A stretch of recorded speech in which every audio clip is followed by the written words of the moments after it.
Hola, hola a todos, a todas, a todes. Muy bienvenidos a este Congreso Educo Libre. Mi nombre es Maki Serena, soy fundadora del proyecto Abracadabra Escuela Monte. Hace 11 años que creamos este proyecto junto a otras familias acá en Córdoba, tras la sierra. Y hoy vengo a compartirles un poquito sobre algunas bases de la educación libre, de la educación viva, un poco nuestro recorrido de llamarnos un proyecto de educación libre a hoy nombrarnos como un proyecto de educación viva. Voy a contarles algunas bases y hacer foco en específicamente la base de la autonomía, la responsabilidad, y vamos a trabajar con algunas herramientas para que puedan aplicar aquí y ahora en casa, más allá de qué proyecto educativo, qué práctica pedagógica estén recorriendo en este momento. Así que les agradezco un montón a la organización del Congreso Educo Libre. Siento que hace 11 años atrás, cuando yo arranqué, no había tanta información disponible y menos de esta forma accesible y en colaboración entre proyectos como está haciendo este congreso, así que muchísimas gracias, espero que lo disfruten. Y bueno, voy a arrancar contándoles un poco cómo fue el inicio. No me voy a centrar en la experiencia de Abracadabra, pero sí contarles que este proyecto nació de un pulso entre varias familias hace, como les dije, 11 años atrás. Dándonos cuenta, y ahora van a entender por qué nos llamamos en su momento un proyecto de educación libre. Hay mucho para investigar, les doy, sé que van a haber muchas charlas y tienen muchísimo para investigar en internet sobre los orígenes de la educación libre. Nosotros en ese momento arrancamos justamente desde ahí.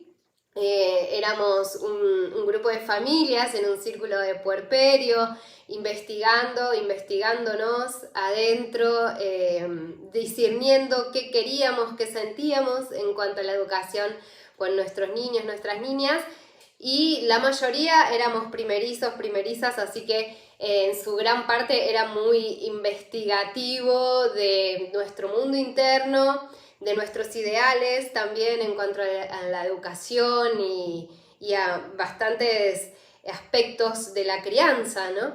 Así que, bueno, empezamos preguntándonos qué queríamos, sobre la educación que habíamos recibido, pudiendo identificar cosas que nos habían hecho sentido, que nos sumaban, y cosas que habíamos dado una vuelta y dándonos cuenta que había cosas que no nos gustaban y que sentíamos que podían ser distintas, pero sin mucha referencia.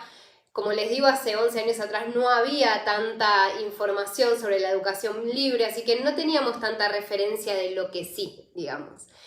Así que empezamos haciendo este trabajo de preguntarnos, en este caso, qué era la libertad, por ejemplo, para nosotros, trabajando con algunos libros, con algunas corrientes pedagógicas, como en su momento fue para nosotros Pedagogía 3000, que ahí pueden investigar sobre estas cositas que digo y van a encontrar un mundo. Yo voy a tratar de pinchar, digamos, y dejarles así para que ustedes puedan investigar estas referencias. Con Pedagogía 3000 hubo un trabajo que hicimos interno de investigación, ya con herramientas que Noemí Paimal había dejado, digamos, sobre la mesa, ya de una forma muy didáctica, y sin ser educadores o docentes pudimos acceder a este mundo de la educación y dentro de esas cosas descubrir que había algo que se llamaba educación libre.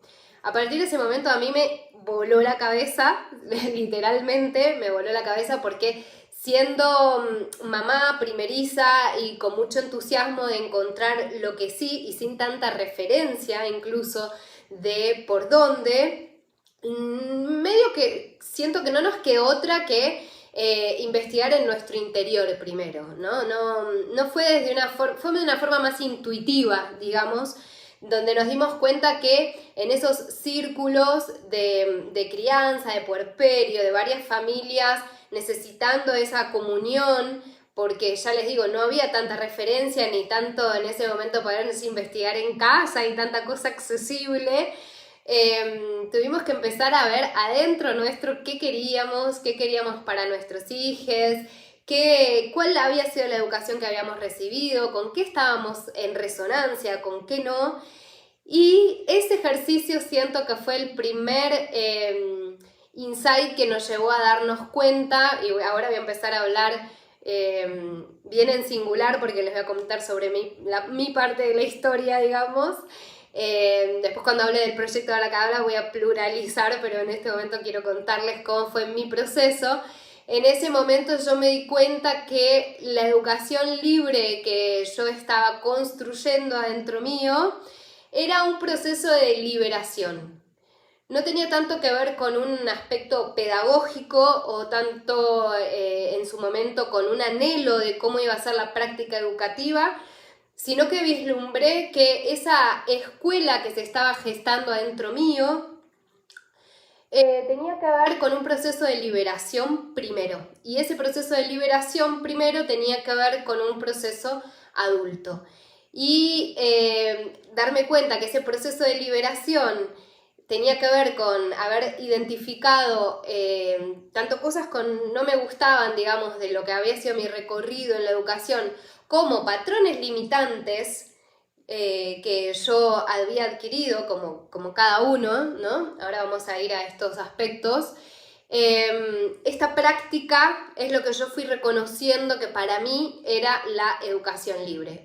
La educación libre era un camino de aprendizaje, de cómo ir liberándome de patrones limitantes para luego desde ese lugar un poco más despejado, digamos, como adulta, poder ofrecerme a la niñez, ahora sí, de una forma más deconstruida, digamos, en un vacío y en un silencio donde poder realmente dejar ingresar el universo del otro, en este caso de las niñeces.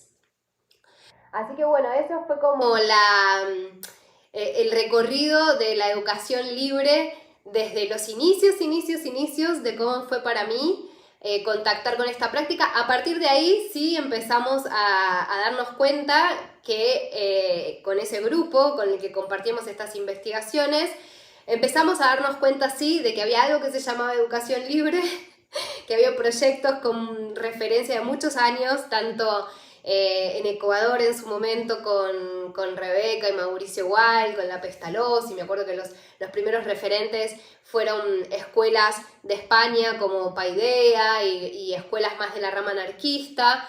Y dentro de eso también nos dábamos cuenta las variables y las diferencias que hay entre los proyectos de educación libre también, porque ahí fue nuestro primero, después de haber fundado el proyecto y haber transitado algunos años con las familias que iniciamos el proyecto, nos empezamos a dar cuenta que era muy amplio también, habiéndonos ya sentido inmersos en este camino de la educación libre, que era muy amplio los propósitos de las distintas corrientes. Y ahí es donde empezamos a darnos cuenta que para nosotros no tenía tanto que ver esta práctica de la educación libre con, por ejemplo, la rama justamente de la educación libre más de la rama anarquista, con muchos proyectos hermosos y del contexto de asamblea que tenía por ahí los proyectos que íbamos conociendo, sino más bien este proceso que les contaba que tenía que ver con una mirada interior y una inmersión en el mundo adulto y una liberación de estos patrones para después arrancar con lo que es una aplicación, digamos, de una práctica educativa con las niñeces.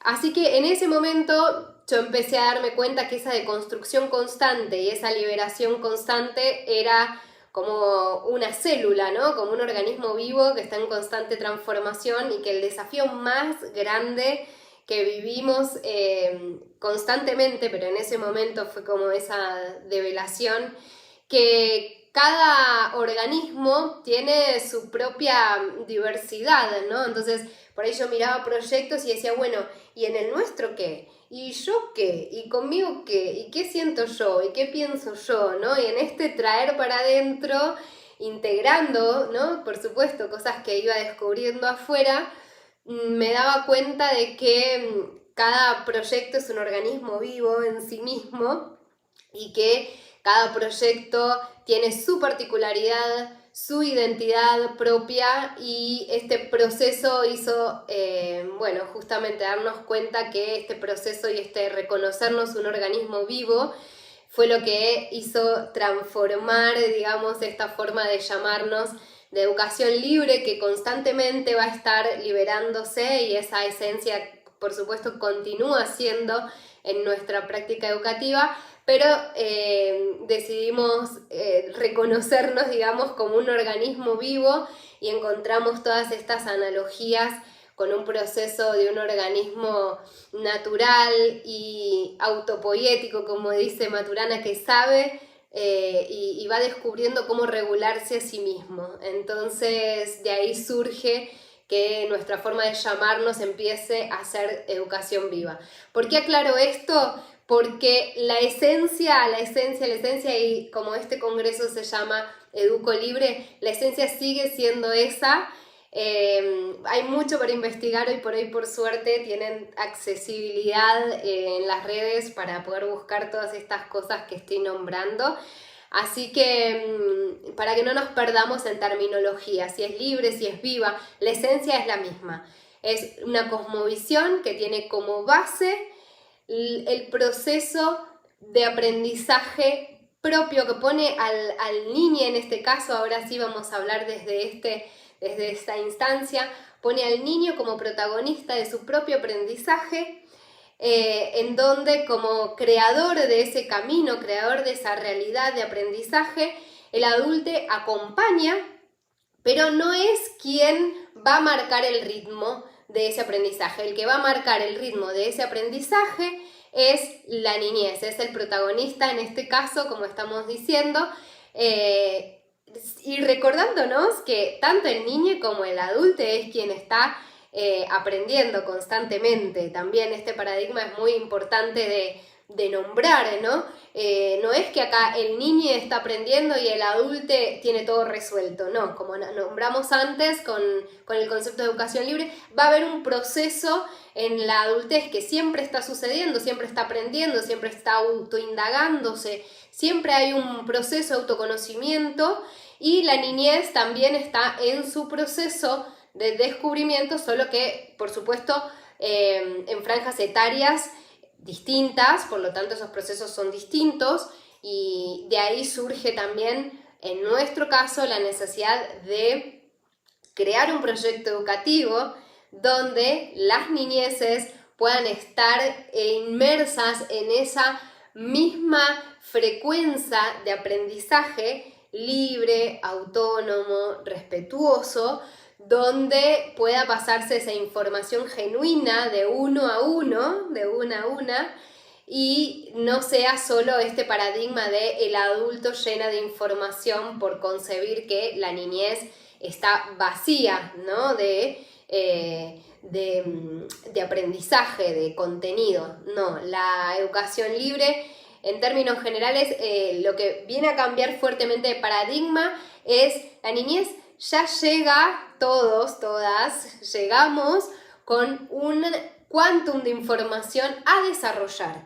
Entonces, encontrando esa tierrita fértil, ese espacio de contención, ese acompañamiento también donde poder desplegar, como en la naturaleza va a surgir la posibilidad de los aprendizajes, el momento adecuado, en el momento preciso que cada uno tenga para acceder a esos aprendizajes. Es como cada uno viene con su currícula, digamos, con su currícula, como en el caso del paradigma de la educación más tradicional, tal vez, esa currícula que se ve afuera, en este caso, la vamos a buscar adentro. Bueno, vamos a hacer acá un parate, espero que se haya entendido. Y ahora les quiero contar un poquito sobre algunas bases específicamente sobre las que trabajamos en la educación libre, en la educación viva. Hay bases que son, más allá del proyecto y la práctica, son universales, ¿no? Por ejemplo, la libre expresión, ¿no? Ustedes escuchan educación libre y se preguntarán, bueno, ¿y por qué sería tan importante para esta gente y hace tanto hincapié en una educación libre? Bueno, básicamente porque la práctica del juego libre, que escucharán mucho y en este congreso seguramente lo van a escuchar, la práctica de la libre expresión, del juego libre, lo que tiene como propósito es poder dejar que emerjan de nosotros de una manera libre, de una manera espontánea, esos símbolos que de niñas, de muy chiquitos, muy chiquitas, han accedido a nosotros, a nosotras, desde el subconsciente, momento en que éramos muy bebés, éramos muy chiquitos y toda la información entra en nuestra biología, necesitamos integrar todo lo que pasa alrededor nuestro, porque de una forma muy sabia y muy biológica la naturaleza nos va armando el mapa de situación, de dónde llegamos, de dónde estamos, y a mayor cantidad de información que vamos pudiendo acumular, mayor capacidad de desarrollarnos en ese entorno. Entonces hay muchísimas, como se habla por ejemplo del periodo de esponja, vamos absorbiendo símbolos. ¿Qué quiere decir símbolos? Información que en ese momento no podemos decodificar, o sea, no es que la podemos discernir sobre si está bien, si está mal, si nos gusta, si no nos gusta, simplemente absorbemos toda esa información y como todavía se están formando nuestros registros de la realidad, simplemente podemos absorberlo y dejarlo en un lugar que según la psicología se llama el subconsciente, y ahí van a quedar latentes estos símbolos.